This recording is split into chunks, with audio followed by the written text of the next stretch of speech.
I stood in my childhood living room, my two kids clutching my hands so hard their knuckles turned white. Vanessa held the eviction notice like she was reading a proclamation, her voice sharp and deliberate. You have 30 days to vacate the premises. My father Frank sat in his old armchair, the same one where he'd once read me bedtime stories. Now his face was stone. Dad, you're really letting her do this? My voice cracked on the last word. He looked away, jaw tight. Vanessa folded the paper with theatrical precision and smiled at me. It's nothing personal, Lauren. The property just isn't yours anymore. My daughter Sophie started crying. My son Tyler buried his face against my leg. I stared at my father, desperate for him to stop this madness. Instead, he reached for the pen Vanessa offered. His signature slashed across the document, final and brutal. That signature sealed my fate. Everything I thought I knew about family died in that moment.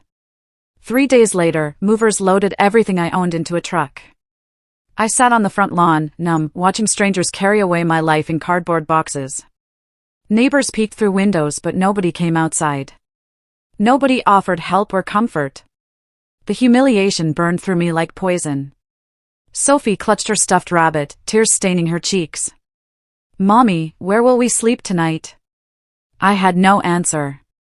Tyler kept asking if this was a vacation. I nodded, forcing a smile that felt like broken glass. Vanessa appeared on the porch, holding something small that glinted in the sunlight. She walked down and dangled it in front of me. Mom's locket. The delicate gold one she'd worn every day of her life. You can keep that, Vanessa said, dropping it into my lap. It's worthless anyway. The chain pulled in my palm. Inside were tiny photos of us as children, smiling, innocent. How can you do this? I whispered. She shrugged. Life isn't fair. Adapt. Then she walked away, leaving me holding the only thing left of my mother. My name is Lauren Pierce. I'm 36 years old, and until 3 weeks ago, I thought I understood what family meant. I'd spent 4 years caring for my mother during her battle with cancer. Round-the-clock care, hospital visits, holding her hand through every brutal treatment. Vanessa visited maybe twice in all those years.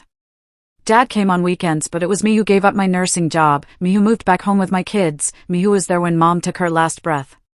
Before she died, Mom squeezed my hand and whispered, "The house is yours, sweetheart." I made sure of it. I believed her.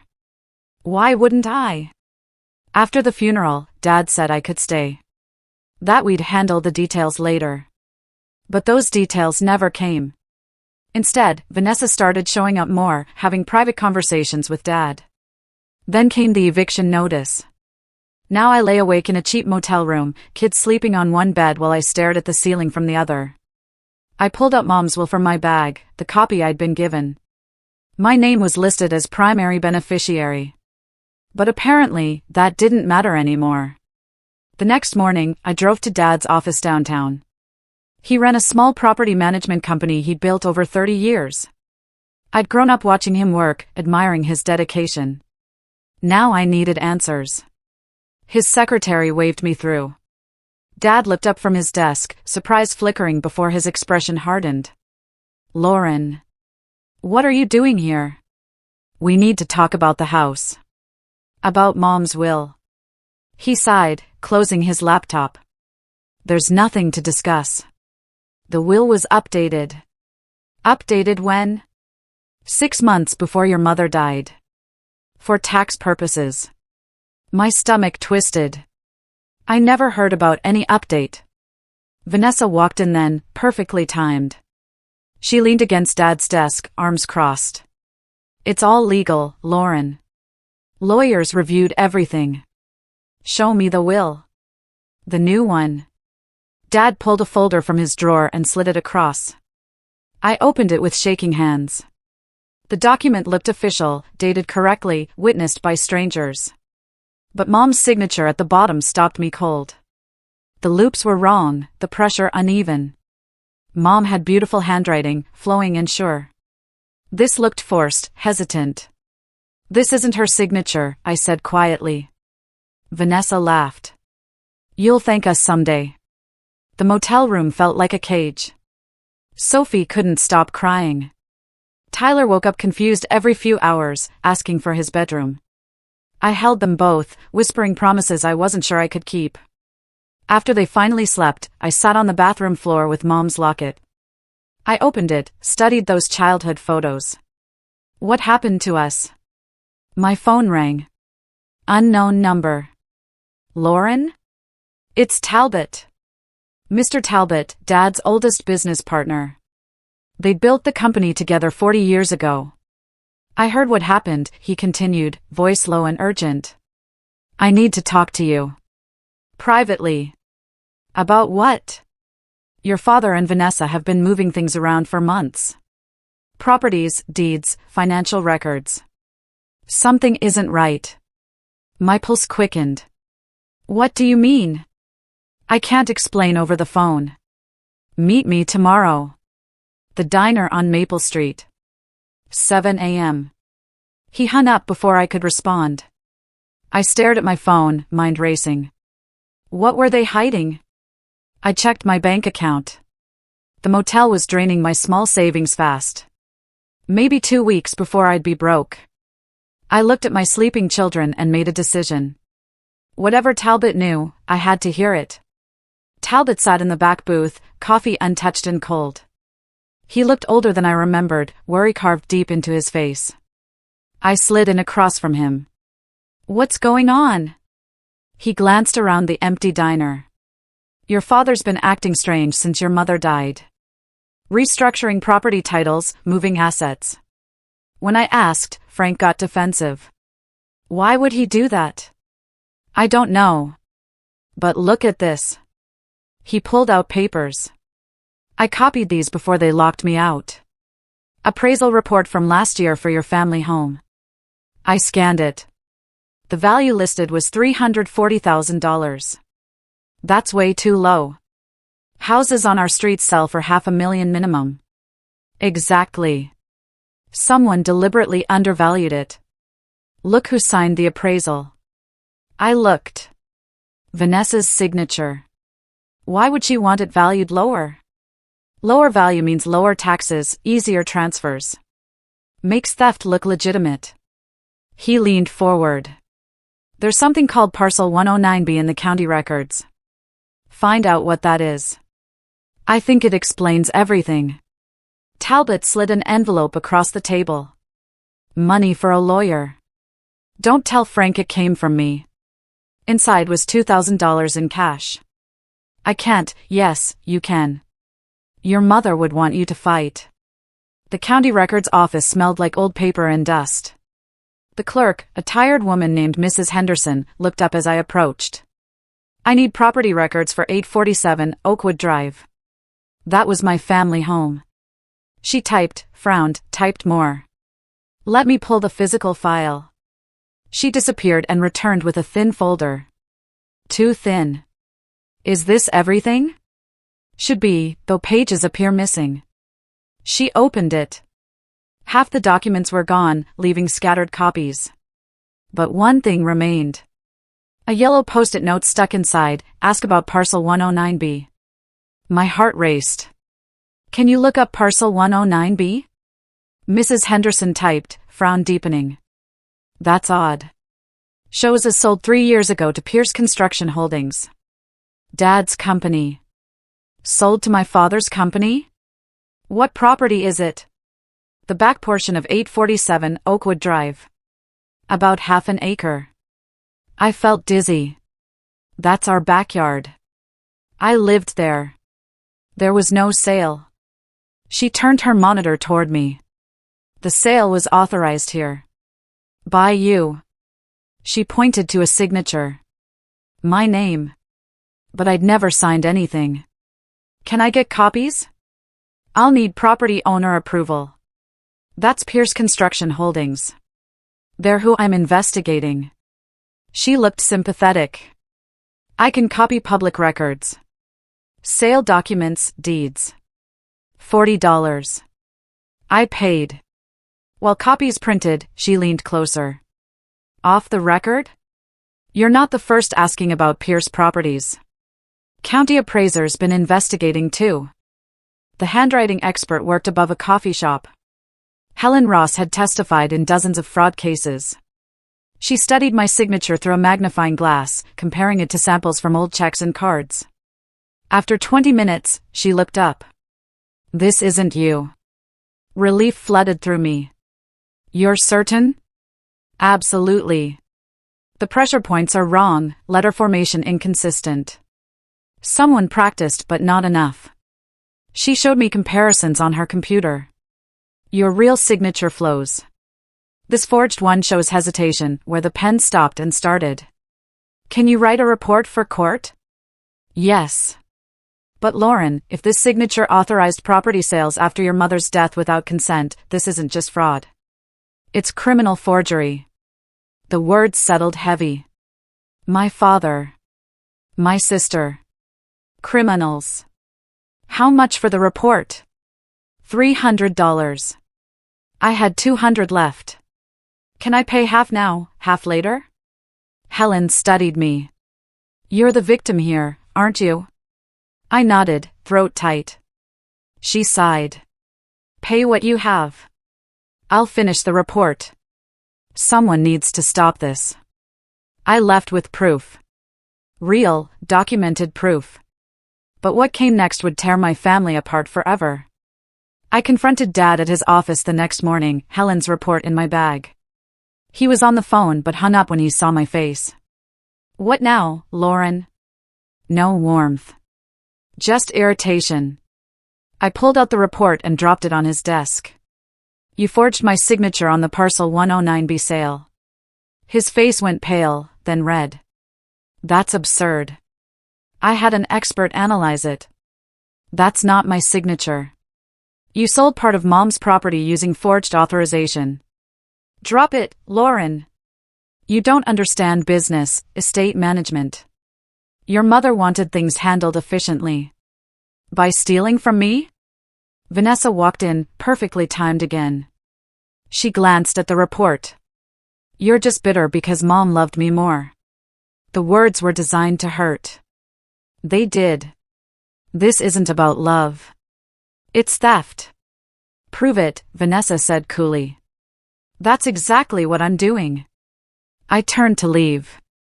At the door, Vanessa's voice dropped, urgent.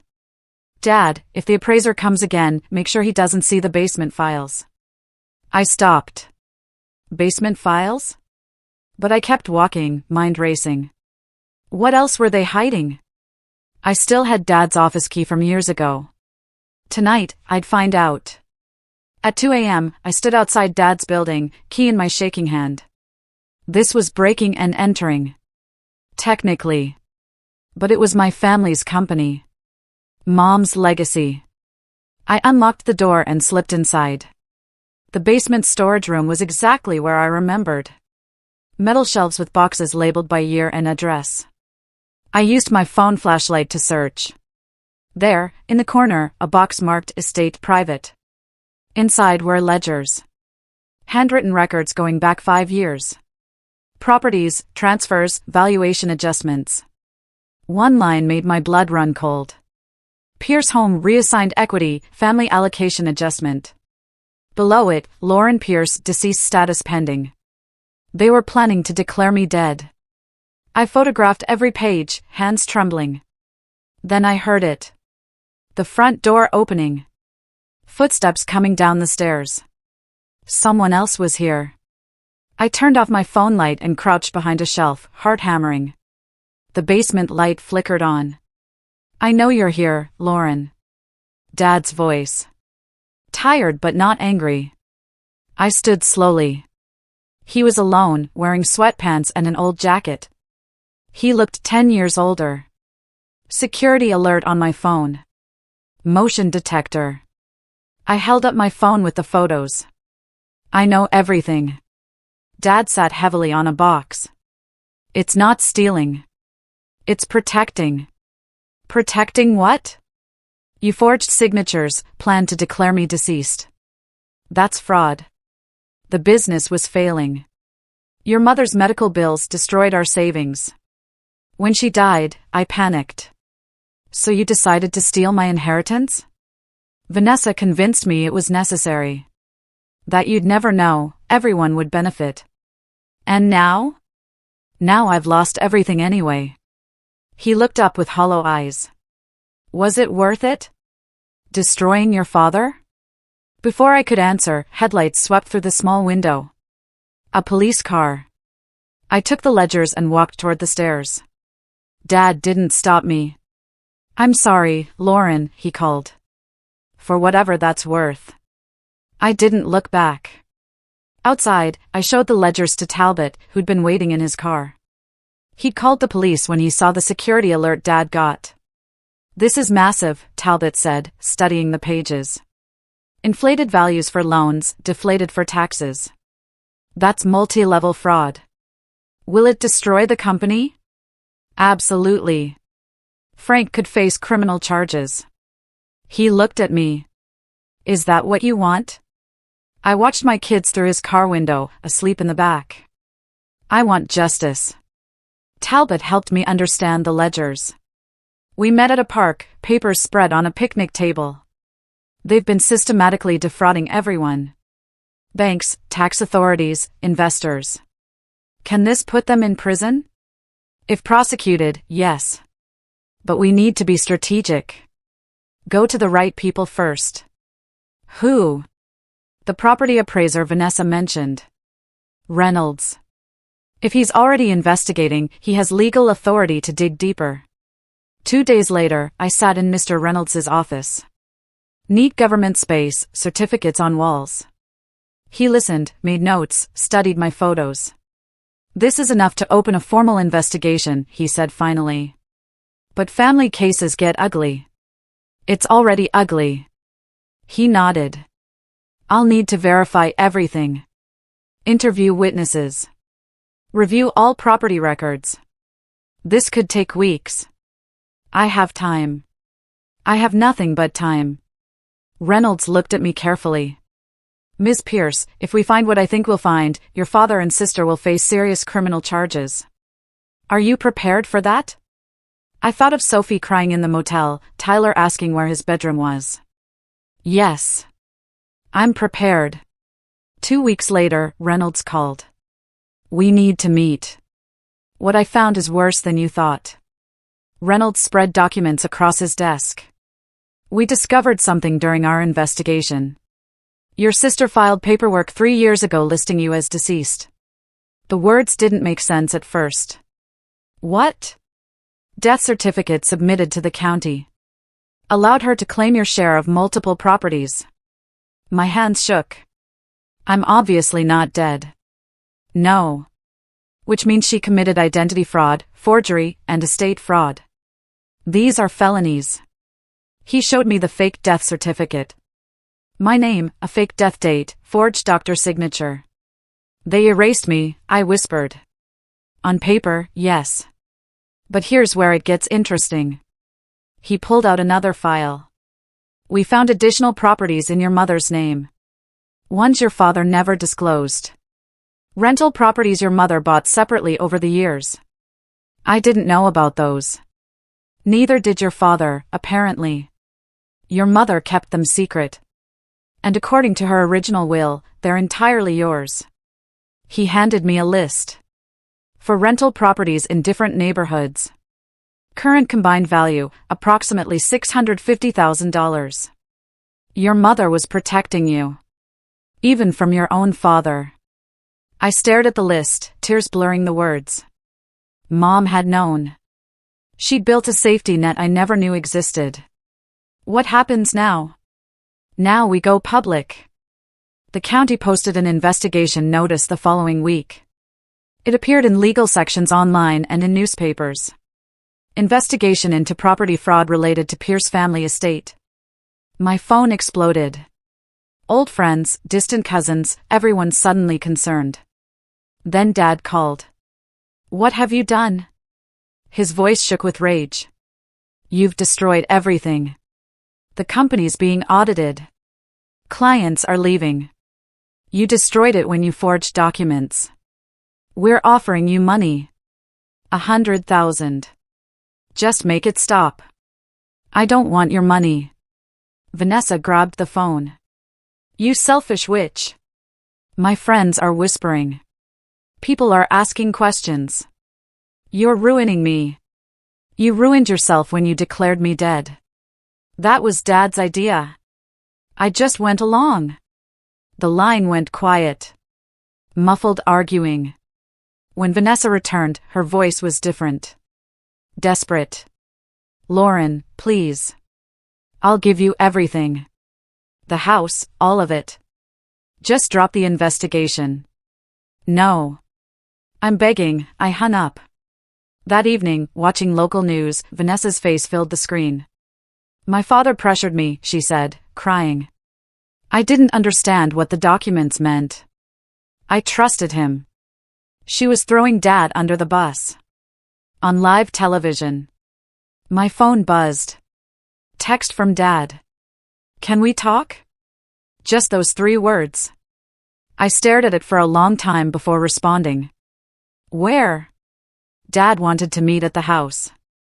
I drove there after dark, kids with a friend. The lights were on, casting familiar glows through windows I'd lived through my entire childhood. I knocked. Dad answered. He looked terrible. Unshaven, clothes wrinkled, eyes red and hollow. Come in. The house felt wrong. Like a stage set of my life. Dad sat in his chair. I stood. The county attorney's filing charges. Fraud, forgery, identity theft. His voice was flat. I know. I could go to prison. At my age, that's a death sentence. Part of me wanted to feel sympathy. But I remembered the motel, my crying children, the humiliation. You filed a fake death certificate for me. I didn't know what else to do. The business was failing. Your mother's bills destroyed us. When she died, I panicked. So you erased me? Vanessa convinced me it was temporary. That we'd fix it later, that you'd never know. All lies. He flinched. Yes. Maybe. I don't know anymore. He looked up. Was it worth it? Destroying your father? Before I could answer, headlights swept the window. A sheriff's car. The deputy knocked. Dad answered, shoulders sagging. Frank Pierce? Yes. You need to come with us.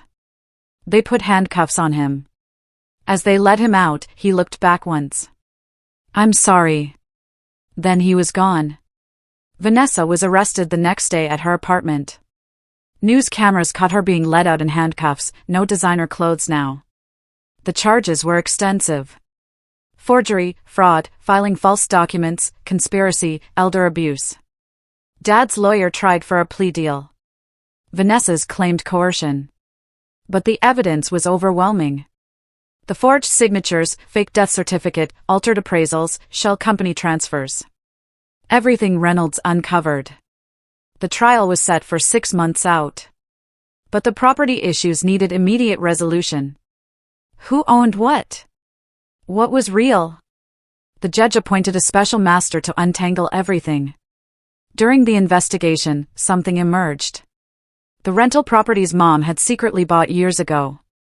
Hidden from Dad, transferred to accounts only in her name. All legally mine according to her original will. Reynolds called me into his office. Your mother was very smart. She suspected something wasn't right with your father. That's why she kept these properties separate. I didn't know they existed. She was protecting you from beyond the grave. He handed me keys and documents. For rental properties. All generating income. Combined with restored inheritance, you're looking at approximately $800,000. I couldn't process the number. Your mother loved you very much. I started crying right there in his office. The final court hearing came 4 months later.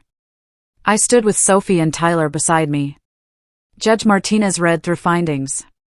Having reviewed all evidence, this court finds the property at 847 Oakwood Drive was fraudulently transferred. Sylvia Pierce's original will is recognized as valid. All forged documents are null and void. She looked at me. Ms. Lauren Pierce is restored as rightful owner and executor. Vanessa sat at the defense table, staring at nothing. Dad sat separately, having taken a plea deal. Furthermore, investigation revealed additional properties totaling $680,000 rightfully belonging to Ms. Pierce. Judge Martinez continued. Mr. Pierce is sentenced to 18 months, eligible for parole after 12. Ms. Vanessa Pierce receives 12 months and 3 years probation. The gavel struck. It was over. Outside the courthouse, Reynolds found me. Your mother knew something was wrong. That's why she protected you. I wish she'd told me. Maybe she thought she had time. Cancer doesn't always give warnings. He handed me a final folder. Keys to everything. Congratulations, Ms. Pierce. But it didn't feel like victory. It felt like survival through devastation. Like winning a war that never should have been fought. I looked at my kids and knew one thing for certain. We'd made it through. Broken, but alive. Moving back into the family home felt surreal. Movers brought our boxes back, the same ones they'd taken away months before. Sophie and Tyler ran through rooms, rediscovering space. I walked slowly, touching walls, remembering everything. In the living room, Mom's photo still sat on the mantel. I picked it up, studied her smile. We made it back, Mom. That afternoon, a courier delivered another envelope from Reynolds. Ms. Pierce, final review discovered one more undisclosed property. Commercial lot downtown, purchased 1998. Current value, $180,000. Also yours. I sat down hard. Mom had built an entire empire in secret. Over weeks, I met with advisors, lawyers, property managers. The rentals were generating steady income. The commercial lot was leased to a business. Combined with the restored inheritance, I had nearly $900,000. Not wealthy, but secure. Safe. My kids would have college funds. We'd have a home. But more than money, I had truth. Everyone knew what Dad and Vanessa had done. Their names were ruined, the business liquidated. Their crimes were public record. I'd won. But the cost felt impossibly high. Family destroyed. Father imprisoned.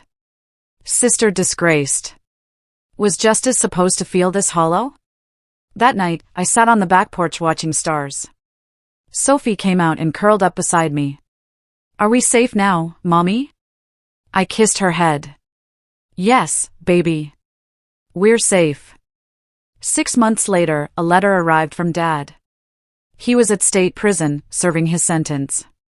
Dear Lauren, I don't expect forgiveness. I don't deserve it. But I want you to know I'm proud of you. You fought for what was right when I chose what was easy. Your mother would be proud. I'm sorry for everything. The theft, the lies, the betrayal. I hope someday you can understand, if not forgive. I hope Sophie and Tyler know their grandfather made terrible mistakes, but that mistakes can teach lessons about integrity. I'll be out in a few months. I don't expect to see you. I just wanted to say I'm sorry. I love you. Dad. I read it 3 times. Then I put it in a drawer and went to find my kids. They were in the backyard, playing on the old swing set. Watching them laugh, I realized something profound. This house was mine not because of courts or documents. It was mine because Mom had wanted it. Because she'd worked in secret to protect me. Because real love doesn't steal. It gives. 2 weeks later, I wrote back. Not forgiveness yet. But acknowledgement. I got your letter. I'm not ready to forgive. Maybe someday. Sophie and Tyler ask about you sometimes. When you get out, if you want to meet them, we can talk. No promises. Just possibility. A year after everything collapsed, I stood outside a small storefront downtown. The sign read Pierce Family Restoration, Rebuilding Lives. I'd used Mom's money to start something meaningful. Not property management like Dad. Something better. We helped single parents facing foreclosure. Provided low-cost renovation services. Connected families with resources. Gave second chances to people the system abandoned. My first client was Tracy, 32, recently divorced, about to lose her house. I saw myself in her desperate eyes. I can't pay much, she said. We work on sliding scale. Tell me what happened. As she talked, I took notes, made plans. Connected her with attorneys, filed for assistance, got her kids into programs. 3 months later, she kept her house. When she thanked me through tears, I thought about Mom.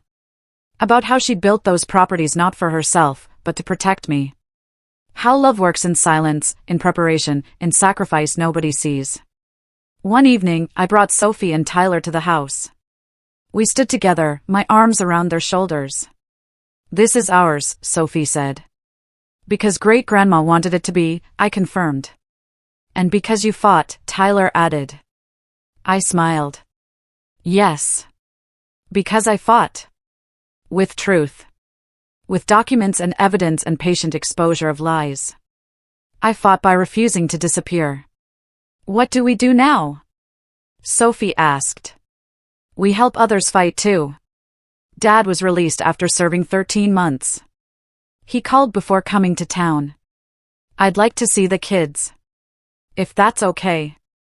I thought about it for 3 days before answering. Saturday. 2 hours. I'll be there the whole time. He arrived looking older, thinner, humbled. Sophie and Tyler were shy at first, hiding behind me. But Dad brought old photo albums, showed them pictures of me as a child, told funny stories. By the end, Tyler was laughing. Sophie remained cautious but interested. After they went to play, Dad and I sat in uncomfortable silence. Thank you for this, he said finally. I'm doing it for them, not you. I know. But still.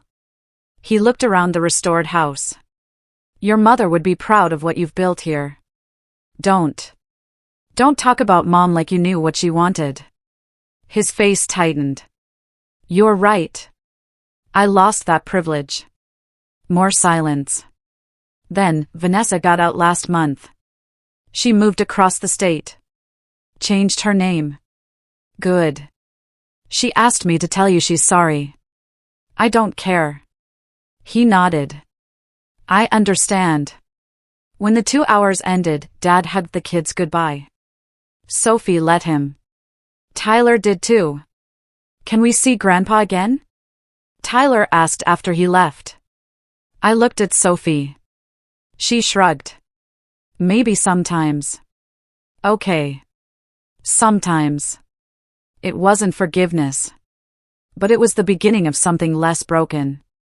The business grew. In the first year, we helped 60 families avoid foreclosure. Provided job training, financial counseling, home repairs. Word spread. Donations increased.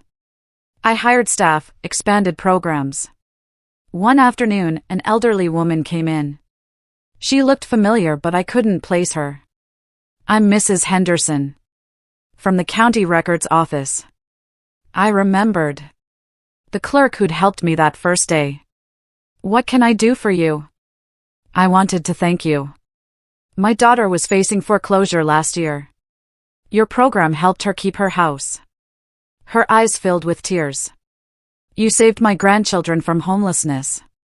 I'm glad we could help. That note about parcel 109B? I left that for you. I'd noticed discrepancies months before you came in. Couldn't officially say anything. But I hoped someone would investigate. I stared at her. You started this? You finished it. You had the courage to fight your own family. That takes something special. After she left, I thought about all the small acts that had led here. Mrs. Henderson's note. Talbot's warning. Helen's discounted expert report. Reynolds's thorough investigation. None of this happened because of me alone. It happened because people chose to help. Chose to do what was right even when it was hard. That's what community meant. What family should mean. I hung a new sign in my office, everyone deserves a second chance. Everyone deserves to be seen. 2 years after the trial, Vanessa called. I almost didn't answer. Lauren. Her voice was different. Quieter, uncertain. What do you want? I'm calling to apologize. Really apologize. Not because I want anything. Because I need to say it. Silence on my end. I was wrong. Everything I did was wrong. I let jealousy and greed turn me into someone terrible. I destroyed our family. Yes. You did. I'm in therapy now. Trying to understand why I made those choices. Why I was so cruel. And? There's no excuse. I was selfish, entitled, vicious. You took care of Mom while I built my career. You sacrificed while I succeeded. And instead of being grateful, I was resentful. I didn't respond. I know you'll never forgive me. I wouldn't either. But I wanted you to know I see what I did. And I'm sorry. Truly, deeply sorry. Okay. Okay? I heard you. That's all I can give you right now. That's more than I deserve. Thank you. She hung up. I sat with the phone for a long time. Did I forgive her? No. Not yet. Maybe never. But I heard her. And maybe that was enough. That night, I told Sophie about the call. She was 13 now, old enough to understand complicated emotions. Do you think Aunt Vanessa meant it? She asked. I think she's trying. Is trying enough? I considered. Sometimes trying is all we can do. 3 years after everything began, I hosted an anniversary event for Pierce Family Restoration. The workshop was packed. Families we'd helped, donors, volunteers, local officials. Reynolds attended, shaking hands and congratulating people. Talbot came too, smiling proudly. Your mother would be so proud, he said. I hope so. During my speech, I told our story. Not all the details, but enough. 3 years ago, I lost everything. My home, my family, my sense of who I was. I discovered my father and sister had been stealing from me, forging documents, even declaring me deceased. The room was silent. But I also discovered something else. That community matters. That truth matters. That fighting for what's right, even when it's hard, especially when it's hard, that's what defines us. I gestured around the room. We've helped over 200 families stay in their homes. Provided job training for hundreds more. Given second chances to people who deserved them.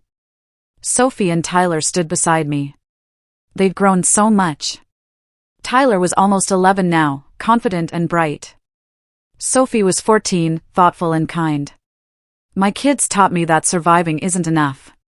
You have to build something better from the ashes. Something that honors the people who loved you. Something that helps others survive their own fires. After the event, cleaning up, I found Reynolds. Thank you. For everything you did. He smiled. Just doing my job. You did more than that. You gave me justice when my own family wouldn't. That night, alone in the house, I walked through familiar rooms. This place held so much pain and so much love. Mom's laughter in the kitchen. Dad's stories in the living room. My childhood memories in every corner. But also the betrayal. The eviction. The fight to reclaim what was mine. I stopped at Mom's photo on the mantel. I did it, Mom. Not just got the house back. I built something that matters. Something that helps people the way you helped me. Outside, the neighborhood was quiet. Peaceful. I thought about everything I'd learned. That family isn't just blood. It's who shows up. Who fights for you. Who tells the truth even when it hurts. Talbot had been more family than Dad. Helen had been more family than Vanessa. Reynolds, Mrs. Henderson, even strangers who'd believed me when my own father wouldn't. They were my real family. Dad tried to reconnect. We saw him sometimes. The kids loved him cautiously. I remained distant but civil. Vanessa I hadn't seen since her release. Maybe someday. Maybe never. I'd survived. More than survived. I'd taken what they tried to steal and built something bigger. Not just for me. For everyone who'd been erased, forgotten, declared dead on paper while still breathing. The property appraiser exposed their biggest lie. But I'd exposed something more important. That you don't need your family's approval to matter. You just need the courage to stand up when they're wrong. They thought they took everything. They were wrong. They just cleared space for me to build something better. Something real. Something that would last long after we were all gone. And standing in that house, my mother's house, my house, I finally felt something I hadn't felt in years. Peace. Not because I'd won. Because I'd survived. And that was enough.